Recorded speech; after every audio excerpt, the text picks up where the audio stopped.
From ancient prophecies to the pages of history, there's a nation intricately woven into God's divine plan, one that you might not realize holds such a pivotal role.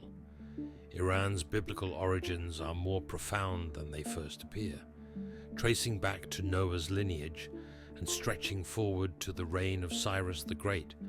The story of the Iranian people intersects with some of the most crucial moments in Scripture. Perhaps most astonishing is how God used Persia, a nation of kings who did not know him, to deliver Israel, rebuild the temple, and fulfill prophecies spoken centuries beforehand. In today's journey, we'll delve into how the Bible unveils the origins of the Iranian people, their ascent to power, and their significant role in shaping both the Old Testament narratives and prophetic visions of the future. Prepare yourself, because what you're about to discover may transform your understanding of Iran, not just as a modern nation, but as a key player in God's unfolding story for humanity. To grasp Iran's biblical roots, we must travel back to the story of Noah and his descendants after the Great Flood. Noah's 3 sons, Shem, Ham, and Japheth, became the ancestors of all nations on earth. In Genesis 10, often referred to as the Table of Nations, one of Japheth's sons is Madai, considered the progenitor of the Medes. The Medes later allied closely with the Persians, together laying the foundation for the Medo-Persian Empire, one of history's most powerful empires. The descendants of Madai, the Medes, settled in the region that is now modern-day Iran, sharing a common Iranian ancestry. The Persians emerged from the same area and rose to prominence later on. According to Scripture, this connection places the Iranian people within the biblical narrative from the earliest chapters of post-flood history. It ties them to one of the oldest genealogies in the Bible, setting the stage for their significant role in God's interactions with his people.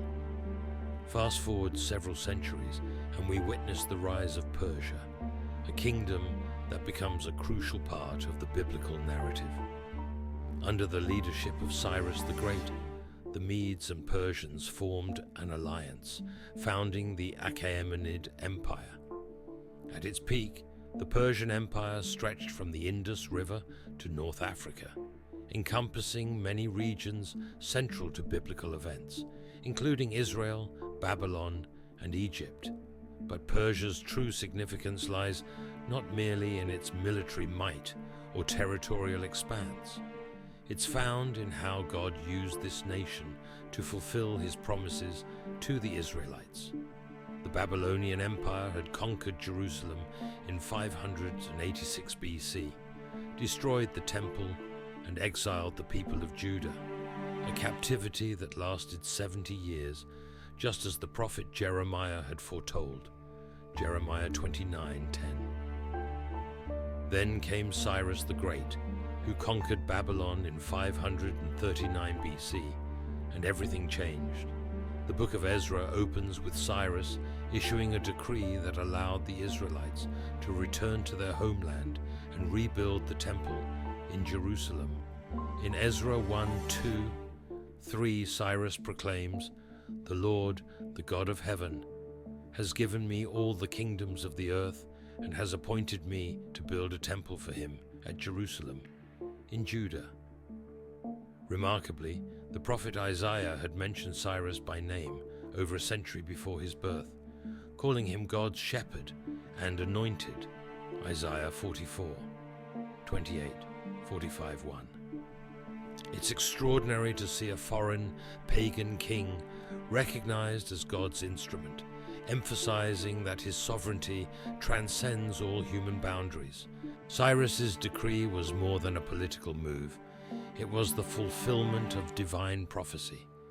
The return of the exiled Jews and the rebuilding of the temple under the leadership of Zerubbabel were pivotal in restoring Israel's identity and covenant relationship with God. Through Persia, God not only overthrew Babylon, the oppressor of his people, but also facilitated Israel's rebirth as a nation. It serves as a profound reminder that God's plans are greater than any empire, and he can use anyone to accomplish his purposes. Persia's role doesn't end with Cyrus and the temple's reconstruction. The Book of Esther provides another powerful example of how God used Persia to protect his people. During the reign of King Xerxes, also known as Ahasuerus, a plot emerged by Haman, a high-ranking official, to annihilate the Jews throughout the empire. Unbeknownst to him, Queen Esther, a Jew herself, had been placed in a position of influence for such a time as this. Esther 4:14. Encouraged by her cousin Mordecai, Esther bravely approached the king, revealed her Jewish identity, and pleaded for her people's survival. Her courage led to a dramatic reversal. Haman was executed, and a new decree allowed the Jews to defend themselves.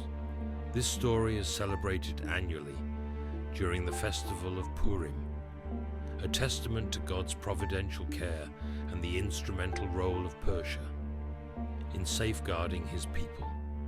Persia was not just a backdrop, but an active participant in ensuring the survival of Israel, a nation destined to bring forth the Messiah. The Bible doesn't merely recount historical events, it also presents prophetic visions where Persia is central to God's unfolding plan. The book of Daniel offers profound insights into this. Daniel, a Jewish prophet serving in the courts of both Babylon and Persia, received visions about future empires. In Daniel 2, King Nebuchadnezzar's dream of a great statue symbolizes successive world empires. The statue's silver chest and arms represent the Medo-Persian Empire that would succeed Babylon. In Daniel 7, Daniel's vision of 4 beasts portrays the Medo-Persian Empire as a bear raised on one side, indicating its dual nature and immense power. Further, in Daniel 8, he envisions a ram with 2 horns, symbolizing the kings of Media and Persia, gaining great power before being defeated by a goat, representing Greece and Alexander the Great. These prophetic visions underscore that Persia's rise and fall were orchestrated within God's sovereign timeline, playing a crucial role in the events leading up to the coming of his eternal kingdom. Even after Persia's decline, its influence echoed into the New Testament era.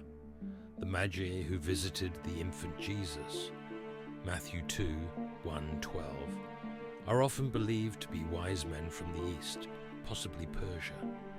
Scholars suggest they were astrologers or scholars, influenced by the Jewish teachings that had spread throughout the Persian Empire. Their journey to honor the newborn King of the Jews highlights Persia's enduring connection to the biblical narrative and reflects the far-reaching impact of its culture and policies of religious tolerance. As we look toward the future, biblical prophecies suggest that Iran, biblical Persia, will again play a significant role in end times events. Ezekiel 38:39 speaks of a coalition of nations, including Persia, that will rise against Israel in a climactic battle. While interpretations vary regarding the specifics, the inclusion of Persia indicates that Iran's influence remains significant in the spiritual landscape. As history moves toward its culmination, reflecting on Iran's profound biblical heritage reminds us of God's sovereignty over nations and history. He raises up kings and empires to fulfill his purposes, often in ways beyond our understanding. Iran's story is a powerful testament to how God can use any nation to accomplish his will and further his redemptive plan for humanity. As we witness current events in the Middle East, including tensions involving Iran and Israel, it's important to view them through a biblical lens. God's hand is at work among the nations, guiding history toward the fulfillment of his ultimate plan. The story of Iran in the Bible encourages us to trust in God's sovereignty and to recognize that he is orchestrating events according to his divine purpose.